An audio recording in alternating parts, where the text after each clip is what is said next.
Olá pessoal, tudo bem? Bem, faz tempo que não coloco alguns vídeos aqui no canal. Vou voltar com um pouco mais de frequência esse ano. Estou começando aqui uma série que eu pretendo gravar, iniciar aqui, de uma nova playlist que está relacionada a alguns assuntos gerais, que envolva filosofia da ciência, depois tal metafísica e outros assuntos relacionados também com gerais aí, que envolvam alguma coisa entre metafísica, física, filosofia da ciência, história da ciência, alguns conceitos de física, né? Que sejam um pouco mais complexos, tá? Então, nesse vídeo, nós vamos fazer um react, né? Nós vamos analisar um vídeo do Sérgio Sacani, rapaz, eu acho que é Guilherme Freire, né? Que ele foi no Sérgio Sacani e ele diz que tem uma prova para a existência de Deus, né? Então, nós vamos analisar, fazer uma análise sobre quais são os argumentos, o que nós podemos pensar a respeito desses argumentos, né? Concluir se temos alguma crítica, né? Sugestões, né? Dúvidas, né? Vamos analisar o argumento que o Guilherme Freire colocou para o Sérgio Sacani, tá? Vamos para o vídeo aí. E à medida que for necessário fazer alguma interrupção, a gente para e vai fazendo a interrupção. Não acredita? Mas por que você não acredita em Deus? Qual que é a boa? Cara, porque eu sou assim, esse cara tem que ter uma explicação, entendeu, cara? Se eu não envolver aqui, se eu não aparecer, é igual extraterrestre, entendeu? Eu não acredito também, que o pessoal até zoa comigo. Não acredito. Enquanto ele não aparecer, igual dizia o Jô Soares, enquanto ele não aparecer na Praça da Sé, cara, eu não vou acreditar. Mas eu não... De novo, o pessoal sabe, aqui eu já trouxe o Rodrigo Silva aqui, tudo. Eu não tenho problema nenhum, cara. Minha mãe é espírita, entendeu? Sim. E, então, meu orientador, cara, de mestrado e doutorado, monge budista. Sim. Monge budista. Sim. Então, assim... Mas aí é uma coisa minha, né? Eu sou... Não, se você quiser, eu explico por que eu concluí. Porque quando eu comecei a estudar esse assunto, né? Eu tinha absoluta certeza de duas coisas. Falei, cara, se Deus existe não dá para saber nada e, francamente, vou viver minha vida como se não, porque não tem nada a ver com nada. E a igreja era uma instituição manipuladora que controlou a história da humanidade e que era uma instituição pro mal. Esse é meu ponto de partida nessa discussão. E então eu entendo muito bem a perspectiva que parte do ateísmo, né? Porque era minha, entendeu? Então eu parti desse ponto. Entendi. E aí eu vou te falar um pouco a linha argumentativa que me fez concluir que Deus existe, que é uma via metafísica, né? Por quê? Eu diria que a discussão da ciência provar Deus, ela não tem nada a ver, porque o método científico não tem nada a ver com a discussão se Deus existe. Então eu diria que simplesmente não eu diria que é um objeto impróprio. Você está usando uma ferramenta de análise imprópria. Assim como a discussão científica, o método científico não serve para discutir verdade de cunho moral, que é impróprio. E eu falo isso em defesa do método científico, não contra o método científico. Eu falo, cara, que é ridículo eu falar assim, vamos fazer um experimento da moral. Eu falo, cara, não é assim que funciona a verdade de cunho moral, são de outra natureza. Então tem uma série de coisas que verdade de cunho lógico são de outra natureza, você não usa a ciência para provar a verdade de cunho lógico. Então eu diria, em primeiro lugar, que usar a ciência para provar ou desprovar Deus é um erro de objeto, simplesmente o objeto não se aplica. Até porque usualmente você está usando ferramentas de análise material para falar literalmente de um objeto de análise material. Portanto, você não vai conseguir usar a ciência para provar que A igual a A, que dirá porque seria argumentar em círculo, que dirá provar que Deus existe. Então, esse seria o primeiro ponto, que não é por aí. Daí, por isso que eu sempre acho um pouco louco. A perspectiva é mais comum, não estou falando isso para começar a polêmica religiosa, mas eu vejo que a linha argumentativa mais protestante, ela é um pouco exótica para mim. Talvez da minha perspectiva mais católica, tomista, ela é meio exótica, porque ela, ao invés de ir para a metafísica, ela tenta entrar numa discussão científica que eu, francamente, não acho que vai chegar na conclusão que Deus existe, entendeu? Pela ferramenta que a galera está debatendo.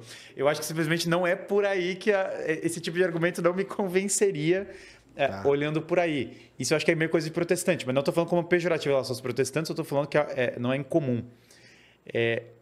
E um dos motivos do porquê eu acho que acontece isso é porque na tradição católica tem uma discussão muito grande sobre metafísica. E a metafísica foi muito perdida como ferramenta de análise. E eu diria que o argumento fundamental para a existência de Deus, ou todos os argumentos bons, são metafísicos. Eles não são argumentos científicos, eles não são argumentos de cunho experimental, porque não faz o menor sentido, e eles são argumentos fundamentalmente de cunho metafísico. Bom, qual que é o argumento metafísico para a existência de Deus que eu acho fascinante? Então, primeira coisa, Aristóteles, quando ele vai discutir na metafísica, uma das grandes bases da metafísica é a discussão sobre atualidade e potencialidade. Então, atualidade nada mais é do que uma coisa que é efetivamente, e potencialidade é uma possibilidade. Então, essa garrafa pode cair, ela tem a possibilidade de cair. Bem, até aqui nenhum problema, né? Eu acho que concordo com ele plenamente, né? Acho que um dos grandes problemas, né, de muitos religiosos é tentar confundir essas coisas, né? A parte de tentar colocar uma prova de Deus dentro da própria metodologia científica mesmo, olhando para a própria natureza, né? Que eu acho que isso está mais relacionado com o pessoal que é do design inteligente, né? Que eles tentam enxergar a existência de Deus dentro da própria realidade física nossa, né? E com isso daí tentando olhar lacunas e outras coisas, né, que tem um design inteligente que estavam fazendo, e aí tentando buscar argumentações praticamente científicas internas. Isso não é um bom caminho aí e acaba dando problemas, né? Então, ele está partindo de um ponto de vista um pouco mais metafísico, né? Do ponto de vista metafísico mesmo, tá? Então, até aqui não tem nenhum problema, né? Vamos analisar a argumentação que ele está colocando, né? E depois a gente vai colocando as nossas considerações. Então, ele vai partir aqui para Aristóteles, né? E, pelo que eu percebi, as 5 vias, né, de Tomás de Aquino. Então, vamos continuar. E ela está do jeito como ela está.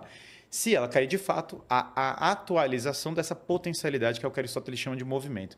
Movimento para Aristóteles não é um movimento mecânico, né, que a gente está acostumado do Newton e outros. O que ele quer dizer por movimento, na verdade, o termo... Essa mudança aí, né? Que é a passagem da potência ao ato. Então, essa garrafa, se ela não tivesse potencialidade de cair, simplesmente não se aplicaria à queda dela, portanto, a potencialidade não é total. No entanto, Aristóteles vai falar, tudo que nós percebemos no mundo está em movimento. Porque tudo que nós percebemos está passando da potência ao ato o tempo todo.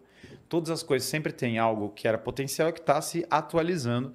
E essa é meio que a estrutura metafísica básica. Bom, só que aí nós vamos perceber um problema nessa cadeia. Por quê? Sempre que nós passamos da potência ao ato, nós precisamos de algo em ato anterior à potência. Então a sequência PA não pode existir. Por que não pode existir? Porque, do contrário, eu teria que admitir a geração espontânea, que acontece por nenhuma causa. Por que cai essa água? Por nada. Ela cai porque ela cai. Porque, simplesmente, potências podem se atualizar do nada. Do nada, uma coisa pode acontecer sem um motivo.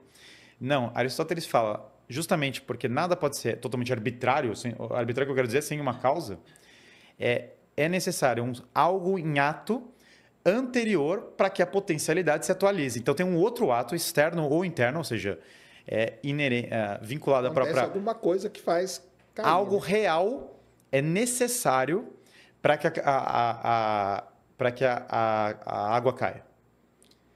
Se algo fosse só potência, não atualizaria. Então a sequência natural não é PA, ela é APA. Ou seja, um ato move algo da potencialidade para a atualização dessa potência. Força igual a massa vezes aceleração. Pois é, uma série de coisas, Aristóteles argumentaria que 1000 coisas que você vai ver na realidade, que você pode discutir de vários itens, vão se encaixar nessa estrutura metafísica. Que a estrutura metafísica é meio até o próprio trabalho da inteligência. Bom, só que tem um detalhe então, quando a gente olha o universo, toda a sequência causal imediata do universo precisa ter uma sequência causal. Uma coisa gera outra, uma coisa gera outra. O universo, como um todo, ele tem uma série de leis e processos e outras coisas que estão efetivamente em curso. eles não são potência, eles são reais, eles estão em ato. O universo existe. Esse é uma das premissas do argumento. Dado que o universo existe, e dado que essa sequência está em curso, ela obrigatoriamente tem uma origem. Por que ela obrigatoriamente tem uma origem? Porque se eu falar que ela não tem uma origem, ela não tem uma causa. E se ela não tem uma causa, ela não existiria. Porque eu acabei de falar que para ter P e A, para atualizar a potência, precisa ter um ato anterior. Ora, o que é um ato anterior a toda a sequência de movimentos do próprio universo? Esse ato anterior, ele não pode ser estritamente material. Por que ele não pode ser material? Porque ele é anterior exatamente a um dos movimentos mais importantes que nós temos no mundo, que é a matéria. Por definição. Bem, aqui, vamos parar um pouquinho aqui. Aqui é o seguinte, o conceito que ele está trabalhando ali é sobre causalidade, né? Tem outros argumentos também que é um pouco diferente, que é o argumento de Kalam, né? De Lane Craig, que é um pouco parecido com ele, tem uma pequena mudança, né? Do que ele está colocando aqui, que é relacionado às 5 vias, né? Então, desde Aristóteles, lá atrás, a filosofia mudou bastante, né? Foi feito muitos avanços, inclusive pelo próprio Tomás de Aquino, né? E outros, Santo Anselmo, e outros grandes filósofos, né? Que foram trabalhando, né? E o conceito, por exemplo, Kant, né? E o conceito de causalidade, né? A gente, inclusive, tem... Eu vou colocar no link a descrição de uma tese defendida recentemente por uma colega nossa da física, que é física e filosofia da física, da ciência, que ela trabalha com filosofia da mecânica quântica, e ela trata bastante sobre causalidade. Se eu não me engano, ela criou um novo conceito de causalidade, né, uma mudança nos conceitos anteriores, que é um trabalho muito grande da filosofia, né? De entender o funcionamento, né? Essas sequências aí, né? O que geram, o que é causalidade, o que é o tempo, né? Isso daí se ocupam os grandes, né, da filosofia da ciência, né, atual. Inclusive geram teses de mestrado, doutorado, né, atualmente, tá? Depois eu vou trazer isso daí em mais detalhes, talvez em alguns vídeos posteriores, para a gente discutir cada um desses pontos, né? Causalidade, tempo, né? Aqui o que ele está colocando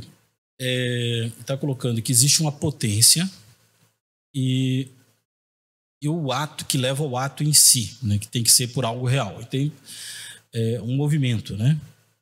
Sim, no conceito de Aristóteles, não no movimento comum, né, que nós temos hoje, né? Que lá atrás tem a física aristotélica, né? E a filosofia aristotélica, ela é muito mais geral. Então, o movimento de Newton que nós colocamos é só um tipo de movimento, né? O que ele está... A ideia de movimento aqui é mudanças de estado. Então, nós podemos pensar assim. Deixa eu colocar aqui. Você tem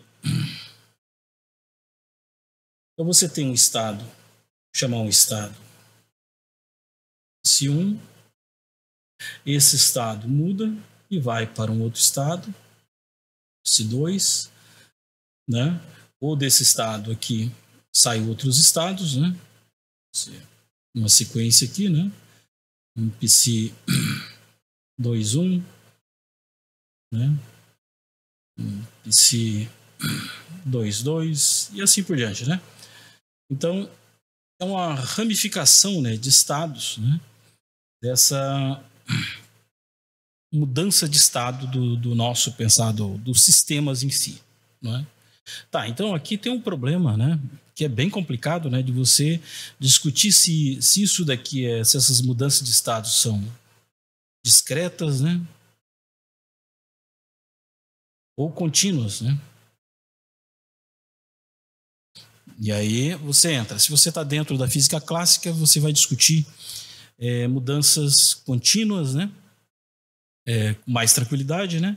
Já dentro da física quântica já vai aparecer mudanças discretas, né? De estados discretos, e onde que você tem que vai aparecer também o problema da medida, né? Mede o estado, o outro, né? E a própria evolução temporal do próprio sistema, né? Então muda, começa a ter alterações drásticas aqui de como que funciona o mundo, né? Então, essa potência do que ele está colocando seria o quê? O que é a potência? Né? O que é a potência? Potência é algo, né? Por exemplo, pensar aqui. Você tem uma pedra, né? Aqui está em uma altura H. Ela tem a potência, né? Para ir para o chão. Né, para atingir esse ponto aqui, ela tem a potência para chegar a esse ponto. E aí, quando eu soltar ela, realmente o ato vai ser realizado, né, e essa potência vai ser atualizada, tá? Mais ou menos a ideia é isso, né? Mas esses problemas do ato em potência, isso daqui não é muito tranquilo, tá? Tem uma discussão grande, tá, a respeito disso. Você tem que limitar, por exemplo, qual é a potência de uma vela atingir uma certa temperatura. Tem potência para infinitas temperaturas, mas por que vai atingir aquela temperatura? Né? Um objeto que você está aquecendo ele. Então, o que está vinculado às potências, elas não são livres para ser qualquer coisa. Aqui está relacionado com o que a gente chama de formalismo, né? Formalismo de uma teoria científica, né? De uma teoria científica. Então você tem uma teoria científica, né?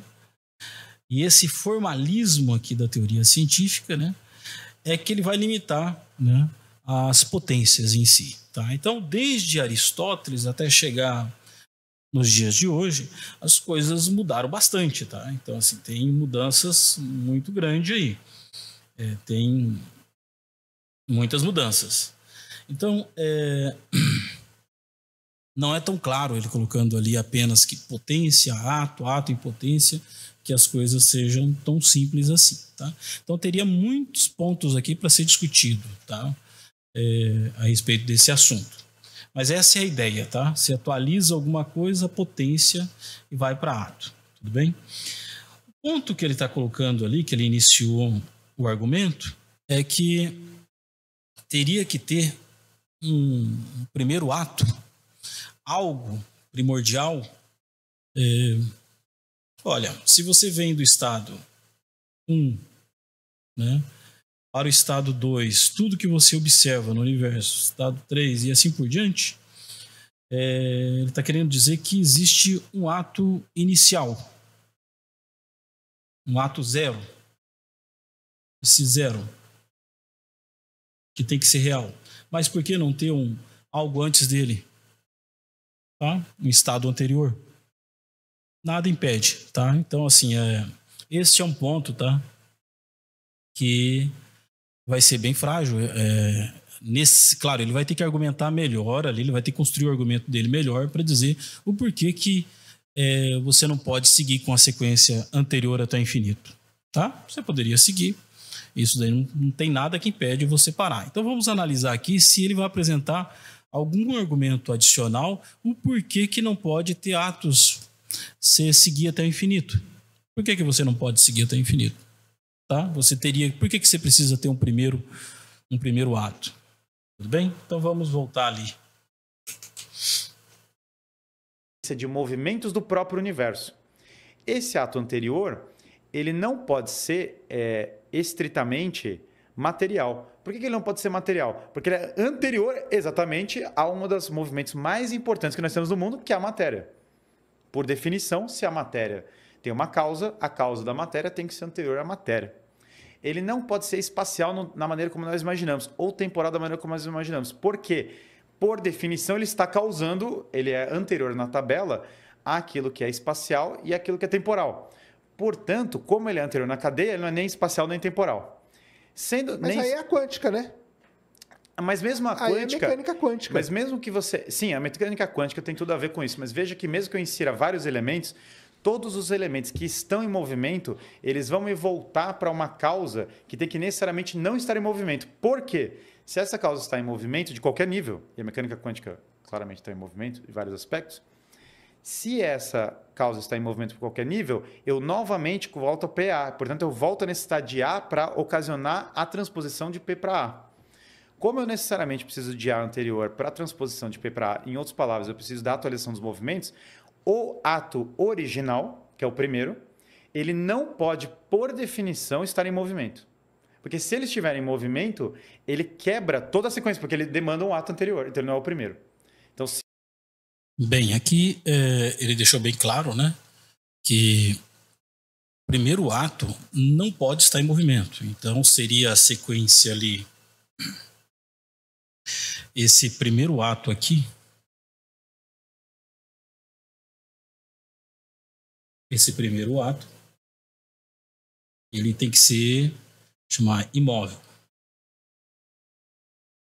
Imóvel no sentido que não está em movimento, né? Não é um estado. Isso aqui é, vamos colocar, a origem da matéria, um argumento que ele coloca, a origem da matéria não pode ser a própria matéria. Tá, esse é um outro argumento que ele coloca. Vai colocando vários argumentos. Então, vamos lá. A origem, tá? Origem da matéria não pode ser a matéria.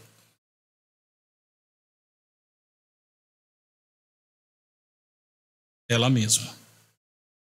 Tá, isso daqui é um argumento que ele colocou. Por quê?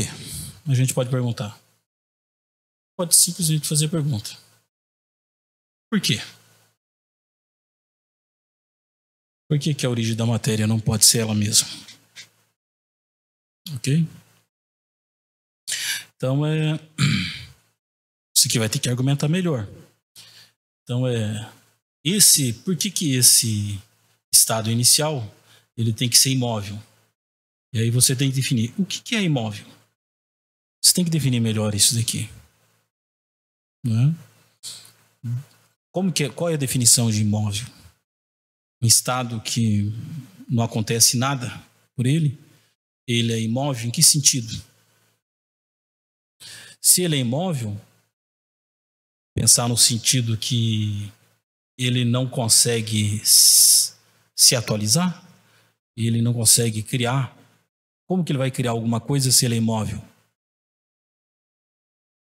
Como que algo... Vamos pensar o seguinte, ele é imóvel, ele é o nada, o que é? Nada. Mas nada não pode criar alguma coisa. Não, então ele não é o nada, ele é alguma coisa. Mas essa é alguma coisa que é imóvel. Imóvel no sentido de mudança de estado. Mas se esse algo aqui que é imóvel, ele não muda? Não muda? Ele mesmo não muda? Não tem mudança de estados? Ele não é composto por partes e não muda? Como assim? Então, é meio complicado, tá? Bora, né? A gente, daqui a pouco eu vou fazer uma argumentação de como nós da física enxergamos, não todos, né? Mas a metafísica, algumas vertentes, né, da metafísica hoje em dia, nós podemos enxergar isso aqui dentro da filosofia da própria física, né? Porque você não se separa. Física e filosofia você não separa. Toda hora que você... Na verdade, nem metafísica e física se separa. Essa é uma crítica que eu iria fazer desde o início para ele, mas eu acho que não cabe porque ele está falando mais para leigos mesmo, né? O Sérgio, ele não é da área, então ele está falando mais para leigo. Então, pode ser que em uma conversa em particular com ele também vai entender que não há muito essa separação, tá? Talvez da física empírica. Empírica, tudo bem, mas a física teórica é praticamente metafísica que a gente faz. No meu caso, sou físico teórico. Então, a gente trabalha muito com metafísica. Todos os conceitos que estão envolvidos de física são metafísica, né? Então, esse primeiro... Aqui é uma problemática terrível aqui, né? Desse primeiro ato aqui, ele ser imóvel, né? Você tem que definir o que é imóvel, né? ele não muda de estado. Se ele não muda de estado, como que ele pode criar alguma coisa? Tá? Esse primeiro, a sequência aqui, nós podemos dizer que ela está inserida, né? Que é a criação da matéria, mas aí aparece o tempo, tá? Por quê? Com a matéria nós temos o tempo. E ainda, ao mesmo tempo, a gente vai ter que definir que tipo de tempo que é. Você tem o tempo do tipo A, né, que é uma sequência, né? E você tem tempo do tipo B, né, block, né, universe, onde que você coloca dentro da estrutura, por exemplo, da relatividade geral, relatividade restrita, você tem blocos, né, que o tempo ele é uma variável, você não tem mudanças de estado ali pensando, já está tudo construído, é um bloco só, um objeto só. Então você tem dois tipos de tempo também, né? Mas isso aqui está falando para o universo, a partir do momento que você tem a matéria. Mas antes de você ter a matéria, você tem um estado ali, e esse estado ele não muda, ele é imóvel, né? Esse algo que criou o primeiro movimento, tá? Então essa é a base, né, da argumentação que ele está colocando. Bem, isso daqui teria muito problema, né, para definir, né, o que é definir com clareza, né, como que algo que não muda pode criar alguma coisa, né, e dar início a alguma sequência, tá? Mas está válido, né, início aqui, a ideia geral, né, embora não esteja bem definido, essa é a ideia básica dele. Tá, eu estou tentando obter o melhor, né, do argumento que ele está colocando, tá? Fazendo o meu melhor para fazer a melhor interpretação a respeito do argumento do Guilherme Freire, né? Vamos voltar ao vídeo, daí depois eu vou fazer algumas considerações a respeito disso daqui, tá? Se essa causa está em movimento por qualquer nível, eu novamente volto a PA. Portanto, eu volto a necessidade de A para ocasionar a transposição de P para A. Como eu necessariamente preciso de A anterior para a transposição de P para A, em outras palavras, eu preciso da atualização dos movimentos, o ato original, que é o primeiro, ele não pode, por definição, estar em movimento. Porque se ele estiver em movimento, ele quebra toda a sequência, porque ele demanda um ato anterior, então ele não é o primeiro. Então, se a partir do momento que eu introduzir qualquer... Mas tem esse primeiro? Essa que é a pergunta. Esse primeiro, ele é pela sequência... Ele existiu? Será? Não é que ele existiu. Em termos do que a gente está falando, todo Mas em elemento... termos da física, eu digo. Em termos da física, a gente não está fazendo análise física. É uma análise metafísica. Tá, tudo bem. A experimentação física ela é totalmente independente disso. Eu acho impossível, sinceramente, chegar na conclusão que Deus existe pela física. Eu acho que não tem nada a ver. Não, Deus não. Mas eu estou falando o início aí de tudo aí que você falou. Mas esse início, veja, qualquer item que a gente introduza vai continuar persistindo o problema que eu estou falando. Por quê? Você fala que tem cordas, você fala que tem uma dinâmica quântica, você introduz qualquer item. Se esse item está em movimento, persiste o problema que eu falei. Porque esse primeiro ato não pode estar em movimento. Ele também não é temporal e ele não é espacial. E não sendo temporal e espacial, ele também tem um outro detalhe. O universo tem um elemento de acaso. No entanto, o universo não é por acaso, porque ele também tem um elemento de ordem. Repara que o universo não é só acaso, ele tem ordem e acaso, os dois convivem. Aristóteles, bom e velho, fala isso. Ordem, acaso, não precisa necessariamente ter algo de inteligência por trás do acaso, isso é evidente. No entanto, ordem, por definição, é inteligência. A própria ordem é inteligência, no sentido de que a... Bem, aqui vamos fazer uma pausa aqui no seguinte, né? Ele coloca aqui esse primeiro ato, né? Essa primeira causa, ela é imóvel, então ela não pode estar em movimento. E ele está afirmando que não existe nada na física que possa dar conta disso, algo que não esteja que não pertença, que esteja fora do espaço, fora do tempo, que não esteja em movimento, né, que ele está colocando, né, e que seja a origem da matéria, né, do mundo que tal como a gente conhece. Poderia falar Big Bang. Bem, isso não é verdade. Vamos lá. Vamos colocar aqui. Vamos para a nossa prancheta aqui. Olha só. Aqui nós temos uma coisa, que é o seguinte: esse primeiro ato aqui, nós chamamos que, na verdade, nós damos o valor, né? Seria o vácuo. Vácuo da física. Vácuo da física. O que é o vácuo da física? Esse vácuo da física é um vácuo quântico, né? Ele, na média dos campos, de todos os campos, ele tem a média zero. Ele tem conteúdo de partículas zero, o vácuo da física. Posso, em outro momento, só discutir a respeito do que é esse vácuo físico, tá? Então, no vácuo físico, vou abrir aqui um parênteses, o que é esse vácuo físico aqui.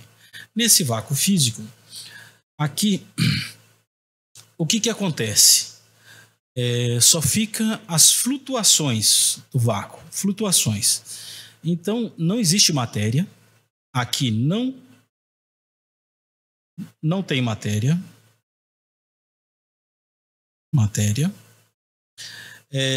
não tem espaço e não tem tempo, tá? No sentido de, você pode manter uma métrica ali com distância zero, não tem tempo. Pode ter um conteúdo de métrica, talvez, você pensar, né? Mas não tem tempo. Por quê? O espaço você precisa das duas formas. Ou mesmo que você pensa que a gravidade ela vai te dar um background ali, que ela não seja discreta, seja alguma coisa contínua, independente disso, você pensando no conceito mais fundamental de espaço, você precisaria ter dois objetos, um objeto A e um objeto B, né? Ou dois eventos separados ali, interagindo, né? Para você ter distância entre eles, né? Então, se você não tem matéria, como que você vai ter espaço? Não tem matéria, você não tem espaço.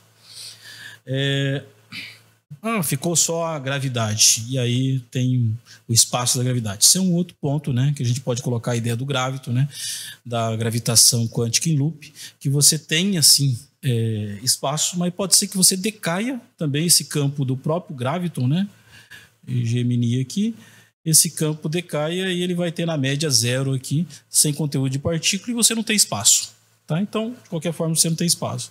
Você não tem tempo, e você não tem mudança, vamos colocar intervalos de tempo. Você precisa de mudanças de estado. Então você não tem matéria, você não muda de estado, tá? E as mudanças na média aqui vão dar zero também, tá? Então, o vácuo quântico, ele é anterior à matéria, ao espaço, né? E é provável daqui, né, dessa flutuação, né, que hoje a gente ainda não entendemos muito bem, porque nós estamos trabalhando ainda com a teoria quântica de campos, gravitação quântica, né? Isso daqui é teoria de fronteira, né, para a gente entender.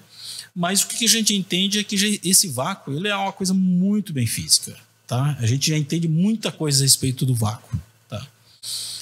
Inclusive, nós temos o efeito Casimir, né, que ele foi descoberto no laboratório de 1947, eu acho 47, 49, no laboratório da Philips, né?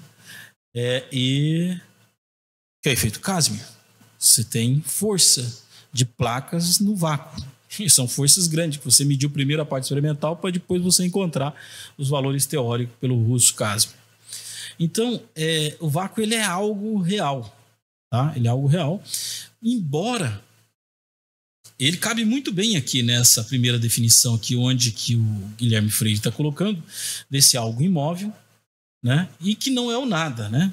Ele é alguma coisa, o vácuo ele é alguma coisa, tá? Por quê? Do nada você não pode fazer nada, isso desde antes de Aristóteles já se sabia disso. Então você tem algo que não é matéria, que não é espaço, que não tem tempo, né? Mas ele tem a capacidade de, através de uma flutuação, criar tudo, criar toda a matéria. Inclusive, hoje, no nosso dia a dia, a gente cria, né? E essas matérias que você tem criação e aniquilação de partícula, a gente tem no nosso dia a dia, tá? Quando você vai fazer um exame de PET scan, você está utilizando antimatéria, que é o positron, tá? Vem lá de São Paulo, dentro do reator do Pelletron, produz os reatores que produzem o material, né, lá no Pellitron na USP, manda esse material através dentro do flúor, que ele vai se decompor, você vai ter um antipartícula dentro do flúor ali, radioativo, e você vai fazer um exame que chama PET scan. Quando a antimatéria encontra com a matéria, ela se aniquila e emite radiação. A radiação, ela não tem tempo, né? A luz não passa o tempo para a luz, tá? Mas a matéria sim, a matéria a gente tem tempo. Então, o vácuo ele é algo real e ele dá muito bem conta desse primeiro estado aqui, para depois você iniciar todo o processo da matéria, que nós chamamos como Big Bang, tá? A partir de uma singularidade, ou algo muito próximo de uma singularidade. Ponto igual a zero, a gente sabe que a gente tem um limite dessa singularidade, que é a mecânica quântica, né? Você não vai... Classicamente, você tem uma singularidade, mas quanticamente a gente não tem, né? Porque não tem nem a noção de espaço. Eu vou discutir mais para frente aí a questão alguns conceitos de física quântica com vocês. E aí vocês vão perceber como que o negócio é mais complicado, né? Então, isso daqui, o nosso universo, ele pode muito bem ter surgido de flutuações quânticas do vácuo e aí ter gerado, a partir desse momento, se iniciou, né, esse espaço. Não de uma singularidade com zero, né, mas com algo tendendo a zero, né? E com isso daqui, o espaço ele sendo mesmo infinito. E aí, se você quiser chamar isso de universo eterno, que ele tem um momento que passa a existir a matéria e aí você tem o tempo. Então ele não é eterno, né? Porque quando você não tem tempo, você nem precisa falar de tempo, né? Mas agora, a partir do momento que existiu a matéria, você pode falar do intervalo de tempo, né? Colocar alguma variável tempo para o universo todo aí, tá?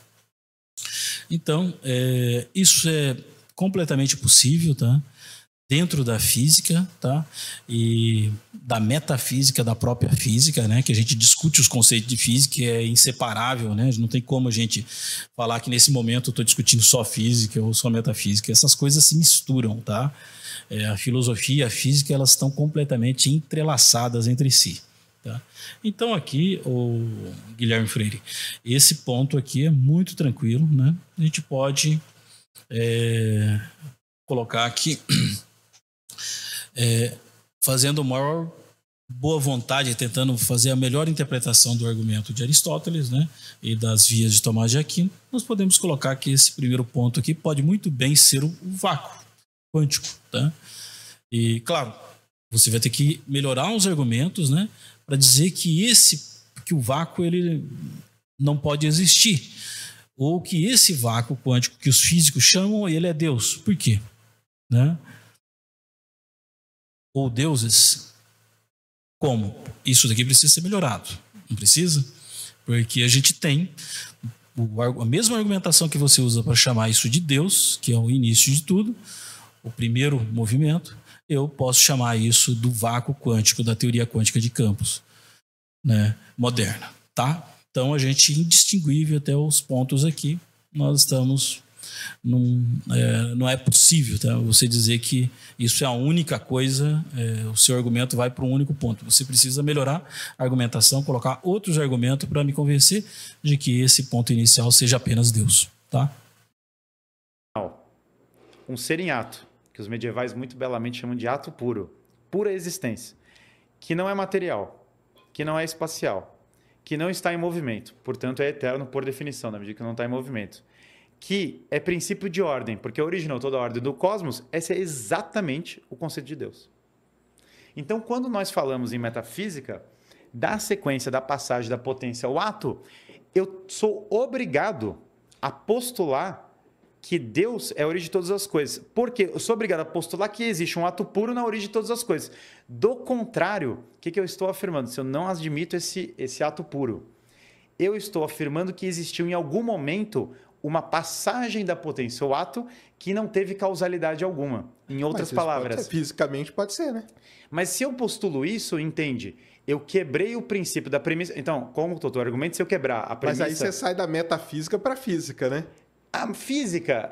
veja que a discussão aqui, quando a gente fala assim de geração do não tem nenhuma causa, a gente voltou para a premissa do argumento. A premissa do argumento é as coisas que acontecem têm uma causa.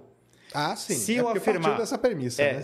Claro, mas todo argumento parte de uma premissa. Sim. Se eu afirmo que as coisas não necessariamente têm uma causa, Qual é o problema da quebra desse argumento e por que ele é um argumento tão bom? Eu coloco em xeque todo o conhecimento humano sobre tudo, mas não só todo o conhecimento humano sobre tudo, como a própria ciência. Porque se as coisas podem não ter uma causa, eu posso literalmente afirmar que a água caiu por nenhum motivo e não existe investigação sobre isso. Que é como David Hume falou que Deus não existia, não existe causa, não existe causalidade. Bom, mas aí o problema dessa lei argumentativa é que eu estou agindo contra a razão humana porque eu estou falando o seguinte, nenhuma causa. O John Lennox, que é um matemático, uma vez falou uma coisa fascinante. Você está andando na rua, você acha uma esfera, a esfera é super ordenada, super complexa. E aí você fala, o que é isso? Isso não é nada, isso não tem origem. Essa é a pergunta, essa é a afirmação mais anti-científica do mundo. Fala, cara, isso não é nada. Se você só falar que a esfera é o universo inteiro, não muda a pergunta, ela só continua maior. Então, o que eu diria? Que a prova... Tem um livro maravilhoso, recomendo fortissimamente para quem quiser se aprofundar nesse tema. A prova da existência de Deus, que é a prova do primeiro motor imóvel, que é essa que a gente falou, ou seja, toda a sequência do universo precisa ter uma origem, essa sequência é ato puro, ela é extremamente fantástica. O livro do Edward... Bem, aqui ele está colocando, né, que é a prova do motor imóvel, né? Então, não precisa ser provado. Se você definir que o universo ele surgiu de algo que não pertencia ao espaço nem ao tempo, e ele foi a origem anterior a isso, e ele é eterno, não muda, não tem tempo, não faz nem sentido falar de tempo, você está falando do vácuo quântico, tá? Do vácuo das flutuações quânticas, do vácuo do início do universo, que essa é a fronteira da física, tá? Então não é. Eu acho que são poucas as pessoas, né? Que eu já vi, olhando a internet, poucas pessoas que tratam desse assunto, né? Que falam, que têm condições de falar sobre esse assunto do início do universo. São poucos, né? Que tratam desse assunto. Inclusive, nós temos um físico brasileiro, né, que é o Mário Novello, que ele já desde os anos 70, ele tem a teoria sobre o universo eterno, cíclico, né? Ultimamente, eu acho que o Roger Penrose tem feito palestras, ido em podcasts, assim, falas muito interessantes, né, defendendo também uma teoria do universo eterno cíclico, né? E o que se tem aí por trás? É a mecânica quântica. Tá? Então você não pode, é impossível você retirar todas as coisas do universo e transformar o universo no nada absoluto. Tá? Esse era o grande sonho, né, de Aristóteles, né, Platão lá atrás, eles pensando a respeito desse assunto. O próprio Tomás de Aquino, né, se ele tivesse hoje vivo, ele ia ficar impressionado, né, com o que nós descobrimos, né, da física moderna quântica, né? Principalmente da teoria quântica de campos, onde que hoje a gente entende, né, que os objetos que compõem o nosso mundo, né, o nosso formalismo, né, a teoria, né, que compõe o nosso mundo, eles são campos quânticos, né, relativísticos. Esses campos, né, eles têm um conteúdo deles de partícula, tá? Então, só que o que acontece? Quando você retira o conteúdo de partícula desses campos, resta, sabe o quê? Resta ainda energia do campo. É impossível você tirar, por exemplo, o campo do elétron, o campo do fóton. Deixa eu ir para a planilha aqui para só especificar um pouco melhor. Depois, em outro momento, eu vou voltar para esse ponto aqui. Vamos lá. O que é o conceito do vácuo, né, em si?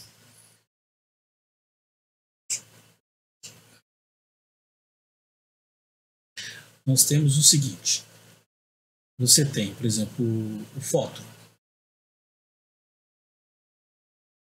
Então o fóton ele tem um campo vetorial a μ, beleza?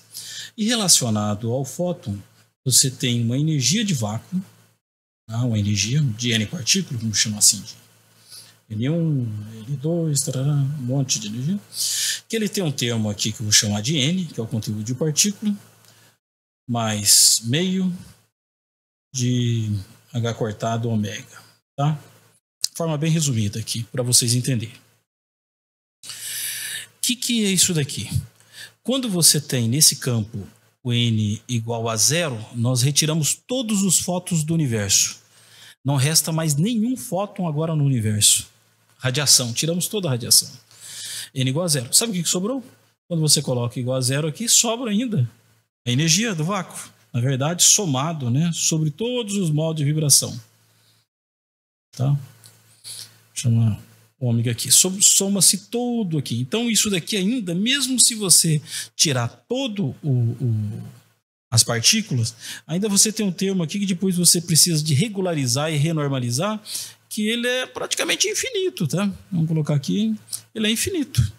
Uma energia infinita do vácuo. E você precisa regularizar e renormalizar. Um procedimento da teoria quântica de campos. É infinito. Então, quando você retira todas as partículas do campo, o campo ainda fica com energia do vácuo. Isso daqui vale para o fóton. Beleza, a gente retirou o fóton e já só no fóton a gente já não conseguiu ficar com nada. Porque tem alguma coisa ali que é uma energia residual do campo. O elétron, mesma coisa. Esse é um campo espinorial. Você também vai ter, e vai acontecer o mesmo problema. Você vai colocar N do elétron, esse que é o N do fóton, o N do elétron igual a 0, e ainda vai sobrar uma quantidade de energia 0 aqui, né, do campo do elétron aqui, que é infinita também. Você precisa regularizar e renormalizar. Então, é impossível existir na física o nada, né? Mas isso o próprio Aristóteles já percebeu lá atrás. Tomás de Aquino, todos os filósofos lá atrás já perceberam isso daí, né?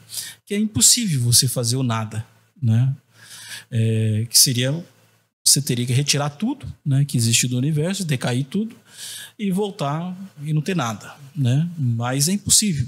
Na física é impossível por quê? Por causa principalmente da mecânica quântica. A mecânica quântica, ela proíbe a existência de energia zero. Então a gente não é capaz de ter isso. E o que sobra então? Mesmo que o universo ele decaindo tudo, e decaísse até a gente não sabe se isso é possível ainda, mas decaísse até o espaço, os grávidos decaísse, sumisse tudo, some espaço, some tempo, some tudo, ainda ficaria uma energia do vácuo, né? E ficaria esse vácuo que a gente chama, essa entidade, que esse vácuo que ele flutua, né? Agora, se isso lhe satisfaz como Deus, né? Ótimo, tá tranquilo, a gente acreditamos no mesmo Deus. Mas pode ser que você queira dar algumas outras características que nós físicos ainda não sabemos a respeito do vácuo, não é? Por enquanto que nós sabemos muita coisa a respeito do vácuo. Usamos o vácuo no dia a dia, né? Nas nossas teorias, né? Para manter tudo funcionando, né? Modelos de partícula, tudo, né? Funciona a física nuclear, né? Toda a mecânica quântica, né? A gente funciona com esse formalismo, com essas teorias, né? Dessa forma. Mas pode ser que não lhe satisfaça apenas isso daí. Mas é só isso. Então é possível você ter algo eterno, perene, né? Que é o próprio vácuo, que ele é eterno, perene, ele não tem tempo, está fora do espaço, e ele cria tudo. O vácuo, a partir de uma flutuação, ele cria tudo que existe hoje. Tá? Então, o Sacani, quando colocou ali que isso pode estar muito bem dentro da física, o Sacani está correto, porque isso está realmente dentro da física. Tá? Você pode dizer, mas isso estaria dentro da metafísica. Sim, metafísica é a mesma coisa. Tá? Nesse nível aqui que nós estamos discutindo, é indistinguível, tá? Entre o que é física e o que é metafísica. Né? Porque isso daqui faz parte da teoria quântica de campos, teoria quântica de campos, né, relativística. Isso aqui é os conceitos de como funciona o mundo, tá? Que a gente conhece hoje. Pode ser que no futuro isso mude. Tudo bem? Então, é isso aí, né? Bem, então aqui já vamos finalizando, né? E é fácil de perceber, né, que isso, na verdade, é algo interessante, né? Como que uma argumentação muito antiga, né, de mais de 2000 anos atrás, do Aristóteles, consegue chegar em algo, né, que hoje, né, o conhecimento científico está chegando. Esse é o poder, né, da nossa razão, né? Isso é muito interessante, né? Vai chegar em algo, né, que tem muito parecido, né, com a ideia do que nós conhecemos hoje como vácuo quântico, né? Então isso eu acho impressionante, né? Eu vou fazer outros vídeos aqui que estão relacionados com esses assuntos, né? Por quê? Esses assuntos, a metafísica, a origem do universo, o que é causalidade, o espaço, o tempo, né? Principalmente a origem do universo, são assuntos de interesse tanto dos religiosos, né, quanto dos cientistas, dos filósofos, da ciência, né, filósofos em geral.